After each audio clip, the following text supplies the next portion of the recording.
En un principio, la vida del hombre era solitaria, brutal y breve. El avance cultural y tecnológico era aún más lerdo que el lento avance genético de la especie. Durante 1 millón de años, los hombres se mataron unos a otros para robar sus propiedades o sus hembras, utilizando el mismo hacha de mano. Recién hace unos 45.000 años, una mutación genética permitió nacer al Homo sapiens y dio lugar a que el progreso cultural y tecnológico empiece a ser mucho más rápido que la evolución genética. ¿Cómo ocurrió eso? Por primera vez, el hombre reemplazó la violencia por el intercambio voluntario. El comercio dio lugar a la división de tareas, la especialización e impulsó la creatividad. De este modo, el progreso adquiere una nueva dinámica y descubrimos que la libertad es sinónimo de paz, intercambio voluntario, comercio, cooperación, creatividad y todo esto lleva al progreso. Fue así como los pueblos que comerciaban progresaron más rápidamente. Hace unos 48.000 años aparece la agricultura y los hombres superan la etapa de ser recolectores y cazadores nómades para ser sedentarios y formar comunidades más grandes. 5200 a.C. aparecen en la Mesopotamia diversas civilizaciones. Los sumerios desplegaron su creatividad inventando el ladrillo, las ciudades y la escritura. Luego se suceden y superponen asirios, acadios y babilonios. Los períodos pacíficos y creativos se alternaban con guerras violentas. Algo más tarde, en Egipto, los faraones aprovecharon la fertilidad del Nilo para acumular riquezas, construir pirámides y otras maravillas, pero todavía la inmensa mayoría de la población era muy pobre y su esperanza de vida rondaba apenas 25 años. Aparecen rudimentariamente las ciencias, la astronomía, la geometría, la medicina. Los persas inventan el molino de viento. En la India progresa la matemática, inventan el cero. En Grecia surge la filosofía y la democracia. Y luego, los árabes progresan en el álgebra. En el siglo II, en China se inventa el ábaco y el papel. En 1048 aparece la imprenta de tipos móviles y el siguiente gran invento recién aparece en 1786, el telar mecánico. En ese momento aparece el segundo gran quiebre de la civilización, la revolución industrial. Así podemos ver que durante 1 millón de años el crecimiento fue leve y rectilíneo, pero a partir de ese momento se hace casi vertical en apenas 200 años, tanto en PBI per cápita como en población mundial o en términos de esperanza de vida al nacer. ¿Por qué ocurrió? Las ideas de libertad se expandieron rápidamente por Europa, finalmente llegaron al continente norteamericano, al resto del mundo anglosajón y a la Argentina.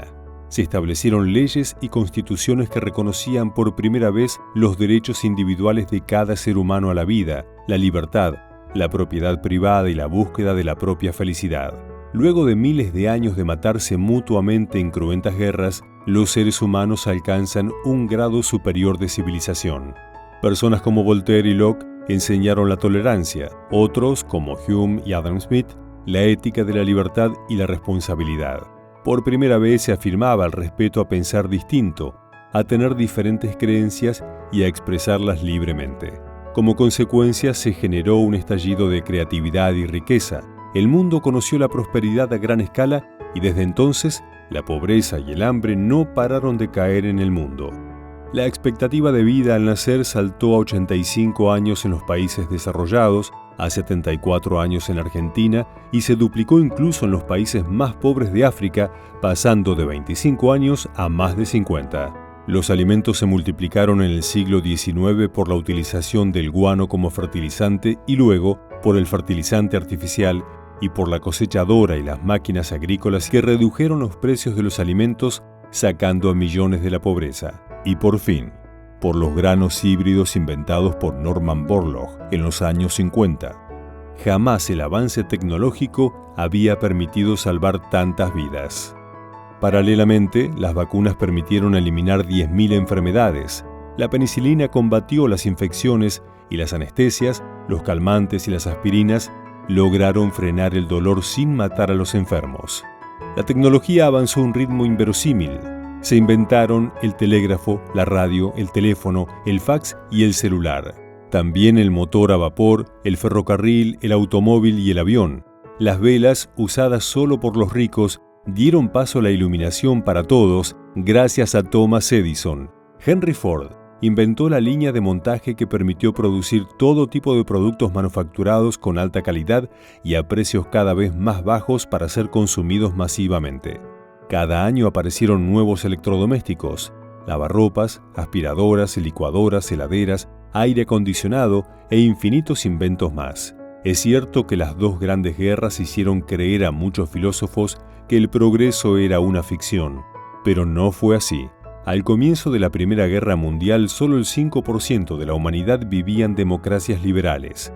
Hoy lo hacen más del 50% y esto tiene una inmensa ventaja. Las democracias liberales no hacen la guerra entre ellas. El progreso que hemos visto en todos estos años no solo continuará en los próximos, sino que se irá acelerando cada vez más. Los inventos que primero tardaban miles de años en llegar, luego tardaron cientos de años, hoy aparecen cada año por decenas y en poco tiempo los mediremos cada mes.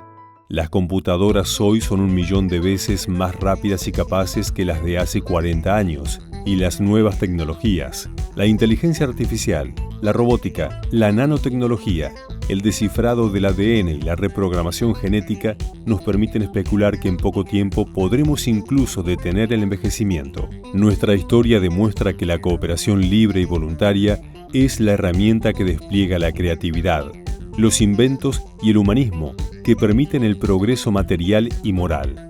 Así, la historia de la civilización demuestra que no es otra cosa que la historia de la libertad y el progreso.